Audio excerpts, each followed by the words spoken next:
আসসালামু আলাইকুম ওয়া রাহমাতুল্লাহ। আমি Rezaul Karim perfect fish and meet থেকে বলছিলাম। আহ, একটা সময় আমরা এই পাহাড়ি গৃহপালিত মোরগগুলো নিয়ে অনেক কাজ করেছি এবং অনেক ইউজ পরিমাণে এনেছি। এখন এটা চাহিদা বাড়ার কারণে এটার মানে আপনার প্রসেসিং বা প্রোডাকশন এতটাই কমে গেছে যে আমরা এখন পাচ্ছি না।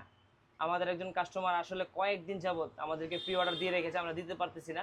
মিরপুরের এক বড় ভাই আমাদের সম্মানিত কাস্টমার, সে আমাকে কয়েকদিন যাবত বলে রাখতেছে আমাকে পাহাড়ের গৃহপালিত মোরগগুলা দিয়েন ভাই। আসলে এটা একসময় আমরা প্রচুর এই পারফেক্ট ফিশ অ্যান্ড মিট প্রচুর পরিমাণে এটা দিয়ে আমরা এনেছি এবং ব্যবসা করেছি। সো এখন এটা এখন খুব কম পাওয়া যায়।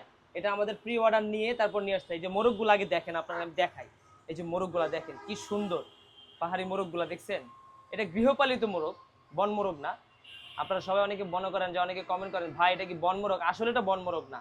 একটা বন মোরগ 2000-2500 টাকা কেজি থাকে, এটা হলো গৃহপালিত মোরগগুলা। হ্যাঁ, সো এগুলো হচ্ছে আপনারা আমাদের কাছে পাবেন পারফেক্ট ফিশ অ্যান্ড মিটের কাছ থেকে, ইনশাল্লাহ নিতে পারবেন। আসসালামু আলাইকুম রহমতুল্লাহ।